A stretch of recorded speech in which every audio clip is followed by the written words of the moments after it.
Yeah. Okay, are we audible? Hello. Excellent. Okay, we will start with our broadcast section, which will be embargoed until it's finished, and then we'll go into the dailies after that. And we will start with Vinny O'Connor for Sky Sports News, please. Hi, Brendan. Hi, Vinny.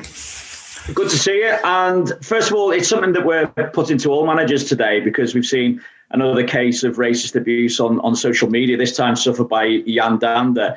We had a statement from Facebook where they said the person who sent this message has been restricted from sending messages for a set period of time. But they went on to say, we think it's important people have the opportunity to learn from their mistakes. If they continue to break our rules, this account will be removed. So no automatic ban for racist abuse. What's your view on that? And also, what mechanisms do you have in place to support your players if they're subjected to this kind of hate? I think I mentioned it last week, Vinny. I think it's good that at least these companies are facing up to the fact that they have an actual responsibility to try and help nullify any of this type of behaviour, which is particularly offensive. So, but yeah, there's certainly something that they can do more of and take that responsibility and accountability to do something. Here within the club, there's it's very open here in terms of there's a lot of support for anyone who would come across any type of abuse. You know, we have a welfare department here who looks after our players and the needs of the players on and off the field. So, so yeah, the club and the players here are very supportive of anything where the players need that support, really. I know you've got a few games to play between now and the Cup quarter-final, but can I just get your reaction to that draw? Yeah, I think it was. We're happy. We knew whichever team we were going to take on. You get to a quarter-final of a Cup competition, it's going to be a difficult game, Vinny. So yeah, it's a long way off, but we'll look forward to it when it comes. I spoke to Jurgen earlier. He mentioned that you messaged him this week and went on to talk about the respect that he has for you, for the job that you're doing at Leicester as well. Is it fair to say that respect goes both ways? Yeah, it was obviously really sad news on his mother, and having been through that experience, and you can only imagine if you lost your mum, and it's bad enough being there when she does pass away. It's a really difficult moment. So for him not to be able to travel and go to the funeral, I just reached out to him because I had real sympathy for him in that moment. So in terms of the job he's done a brilliant job there. You know, been there for what must be near on 5 years now, and each year the team have grown and obviously become very successful. So. So yeah, I've a huge amount of respect for him, the work that he's done, and not just because he rented a house I used to own, but he's done a fantastic job. You also spoke about the impressive response you've seen from you guys after just missing out on the top four last season, but the way you've responded to that. What's really been the key to getting that mentality right? And I suppose when you look back, did your experience at Liverpool in some ways help you in that respect? Because obviously you went so close to winning the title and then it didn't quite happen the following season. Yeah, I just think experience is wherever they are, they will help you, Vinny. I think that I didn't lose the fact to the players that we'd actually had a really good season. You know, what our target was to arrive in a European place, and that's exactly what we did do. And of course, we were up in the top four for long periods, but ultimately we weren't quite good enough to get there. And there was multiple reasons for that, but ultimately we didn't arrive there. So let's learn from it. We achieved what we wanted to achieve, and let's reset again. And so important that you have that positive mindset when you're starting afresh the following season. So we were able to learn and use that experience and start afresh and take that real energy, enthusiasm into a new season. And up until this point, I'm very satisfied with how well the players have done. So how significant do you feel this one game can be to your top four hopes this time around? And do you see it as a good time to face Liverpool because of their recent form, or more beware a wounded animal? No, I don't think it'll define where we finish, but it's the next game. and it's against the champions, and it's going to be a really tough game for us. But for us, it's another game to measure our progress. I think that we've had a few games where they've been good games and others not. So, the game last season at home when we played against Liverpool, we started the game very well. The first 25 minutes of the game, we were excellent. I think what we've done is given away poor goals in some of the games against Liverpool. So if we can cut them out and play with the aggression that we have been and play with the quality that we have been, then we hope it can be another really good performance against a top team.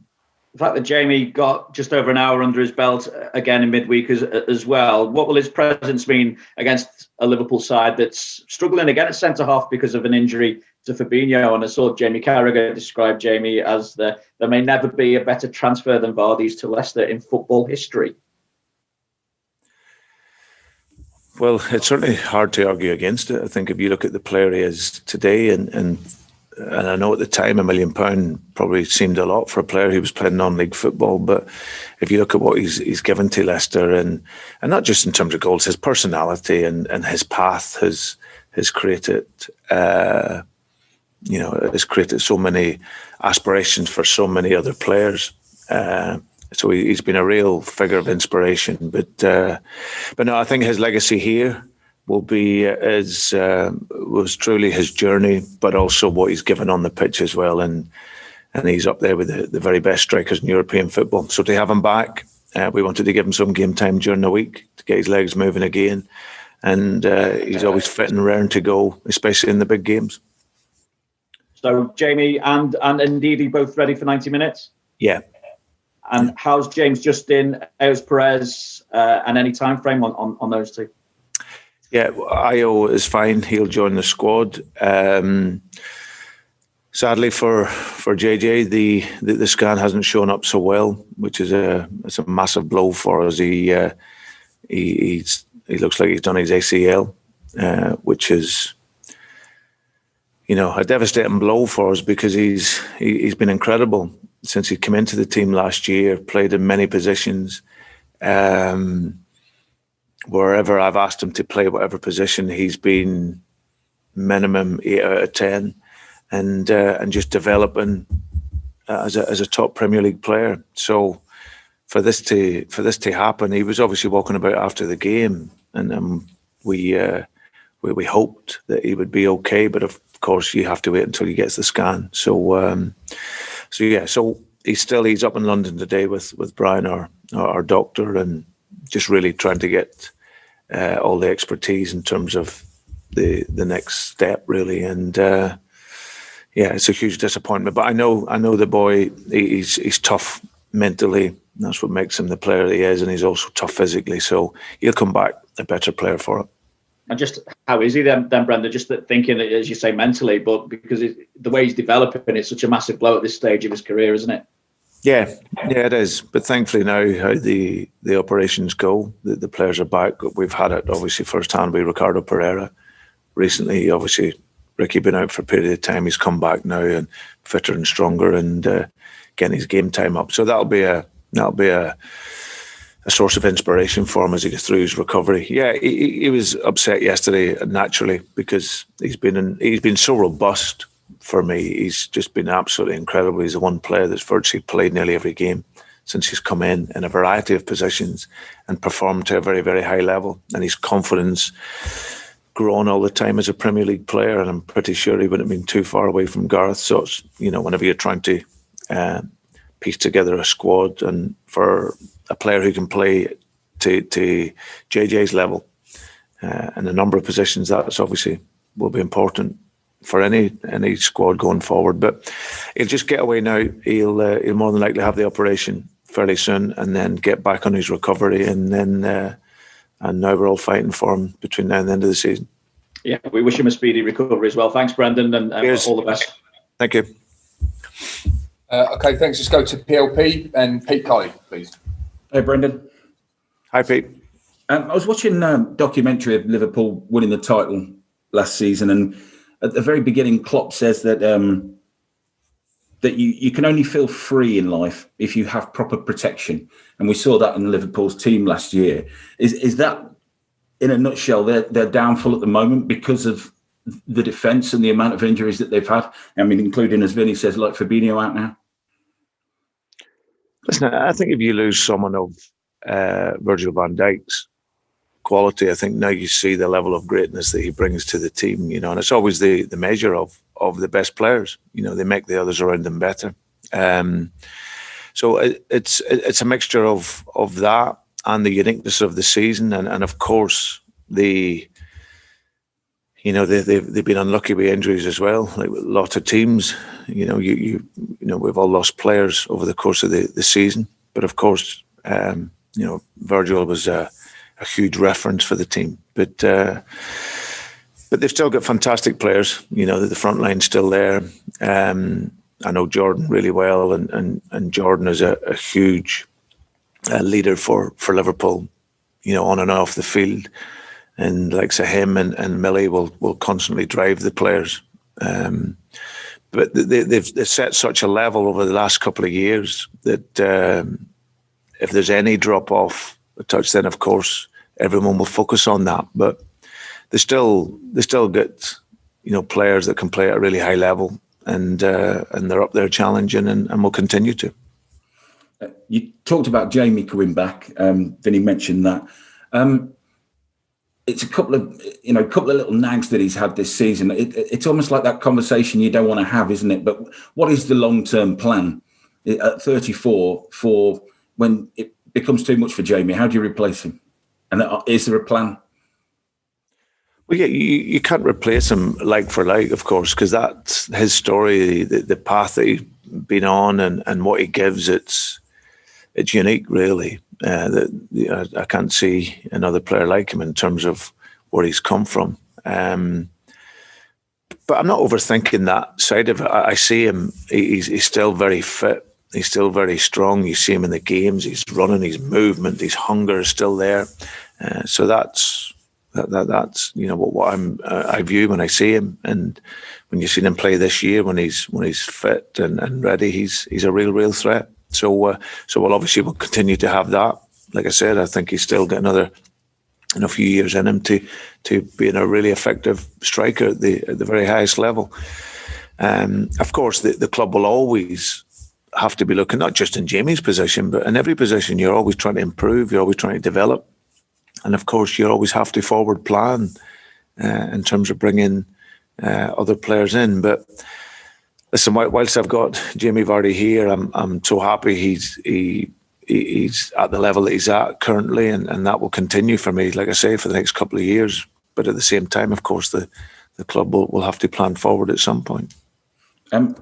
Reaching out to Jurgen this week, I mean, I know you lost your parents when you were quite young. I mean, what made you reach out? We all think to do these things, but to actually pick up the phone, what made you do that? Just having empathy for the situation.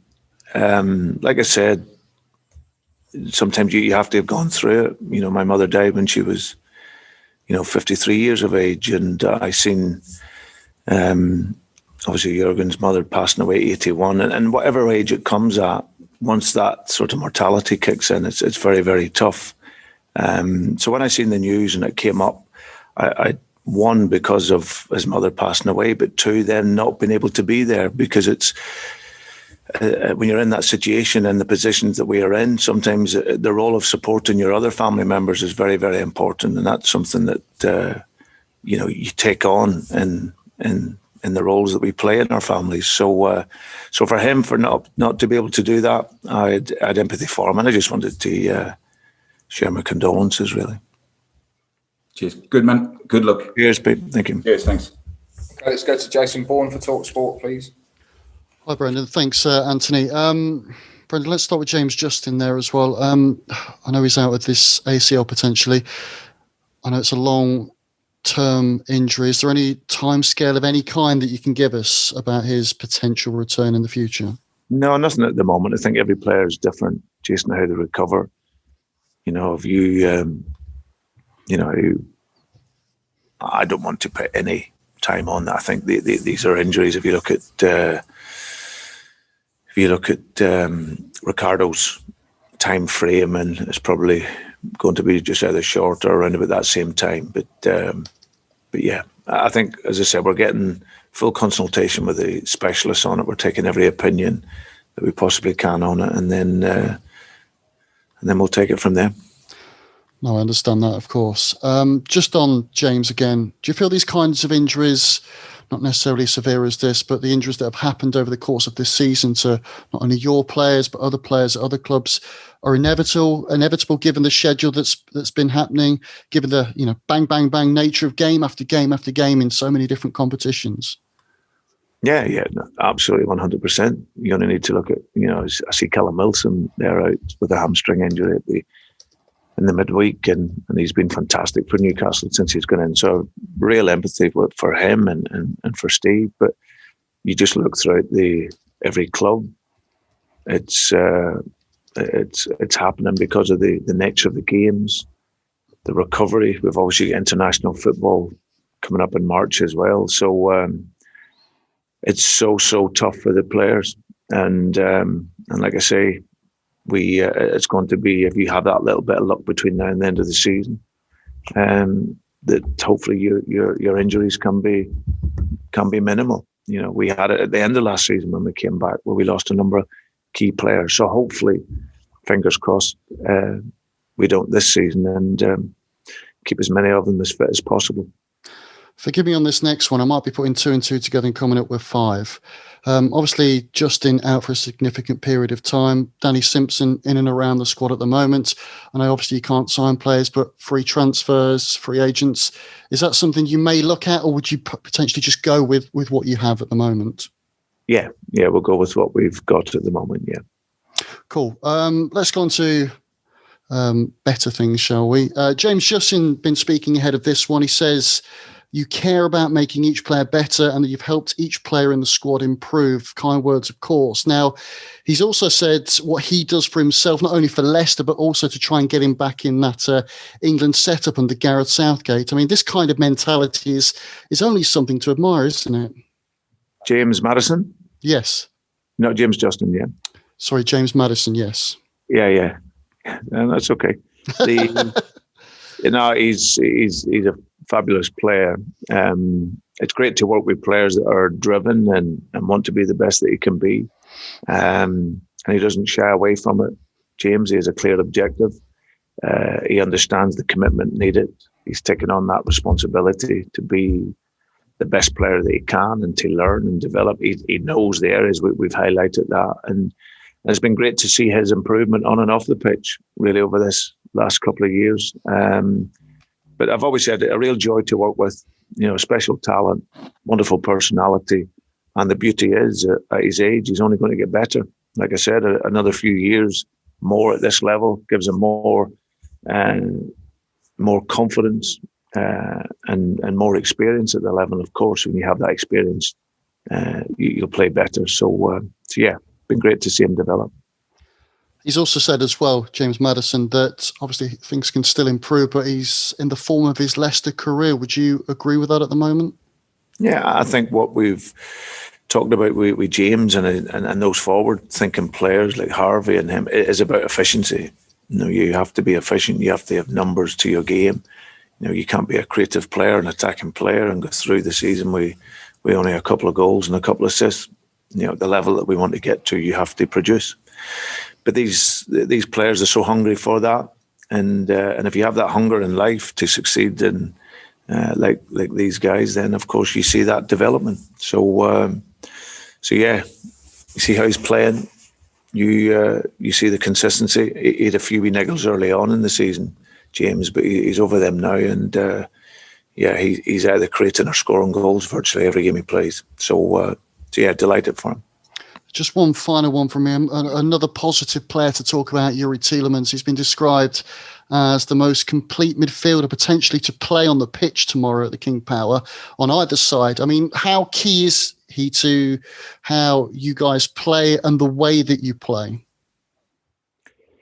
Well, naturally, he's very important. And again, another player that is it's been brilliant to work with someone who is so young but so focused on his life as a footballer, and deserves all the accolades that he gets, because he's been consistently outstanding this season. 23 years of age, his tactical view of the game, I've always said, is at the very highest level.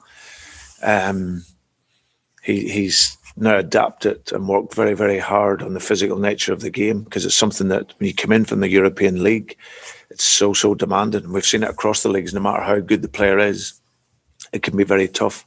But he's adapted to that. He's got himself stronger, more powerful in the gym. He's taken on board the elements tactically that we've talked about. And because he wants to be the best he can be, he takes that on board. He learns, develops, and now he's establishing himself, like you say, as one of the really top players at this level. What he gives us, we have someone who can win the ball, and Wilf, one of the best at recovering the ball in the league. And then Yuri's the guy that also can compete, but he sees the passes so early in the game, and he ticks the game along so well for us. So yeah, he's improving, and like I say, a great guy to work with. Thanks, Brendan. Go well tomorrow. Thank you. Thank you. Let's go to Ian Stringer for BBC Radio Leicester, please. Hi, Brendan. Hi, Ian. Again, I'll just reflect what everyone else has said regarding James Justin. Gutted for him and wish him a speedy recovery. Just on the injuries front, again, forgive me if these were mentioned earlier. I don't think so. Castagna and Fofana, are they available? Where are they, Brendan? No, Timothy's not available. But he's out on the pitches now. He'll rejoin the training squad on Monday, which is good, and then he'll probably be another week to 10 days, I would say. So we'll see how he is. No, Wesley and Wesley Fofana is still a number of weeks away. So both of them not available for the weekend. We're talking fullbacks, of course, because of James Justin. You've lost a left back, a right back, someone that could play in a three, an incredible player. But we were all talking about Daly Campbell in the FA Cup game, Luke Thomas. You've had Chilwell here, of course. You had a big impact in Trent Alexander-Arnold coming through at Liverpool. When did it become cool to be a fullback, Brendan, and why? I think the modern game. I think you'll find a lot of the fullbacks are normally been transformed from being attacking players, either wingers or midfield players. Like you say, Trent was a central midfield player before he moved to the right side. Ricardo Pereira was a winger and can still do that job and fills in it behind. I just think now a lot of the players that play in the fullback positions, they need to have the capacity to pass the ball. They need to have a good, a high level of quality, as well as athleticism. So it's definitely a position that, is a very, very important position in your team. How difficult is it to formulate a plan against Liverpool, particularly at the moment? People are talking about Liverpool. Of course, their form isn't what maybe Jurgen Klopp may have expected, and their form's not been brilliant of late. Do you look at this and think they're vulnerable, that it's a possibility you can get on the front foot and attack them? Or do you formulate your own game plan around yourselves? I hope you understand what I'm saying. That they're struggling. Do you go for them is my question ultimately. No, listen, I think you always have to, you look at your strengths and look at your qualities. And of course, you always have to be aware of the qualities of the other team. And Liverpool still, even though they have players missing, they're an outstanding squad with outstanding players. So, but for us, it's, we're playing at home, and like I say, if we've given up some cheap goals in the last couple of games against them. We're analysing the game from last Boxing Day. We started the game really well in the first half hour, and then we gave away a cheap goal and another goal, and then all of a sudden you lose the game disappointingly. So, but for us, it's the past. Let's learn from it. Let's focus on our own strengths, which is being aggressive, not being passive in the game, and using our talent. And when you play in these games against Manchester City, Liverpool, United, you have to run and run and run, and that'll be key for us tomorrow. Finally, from me, Brendan, Jason asked you about Danny Simpson earlier on. You brought him in. He played in a 23s game. you know me, I'm a romantic old sausage. It's Valentine's Day at the weekend. Did you look at him with a view to maybe anything in the future, or did you make a decision and go no on Danny Simpson, or was it to help him out with his future? Yeah, that's primarily what it was, Ian. He was a great servant here for the club, and his legacy is pretty much intact here on winning the title. I think that he was in a situation where he was recovering from injury.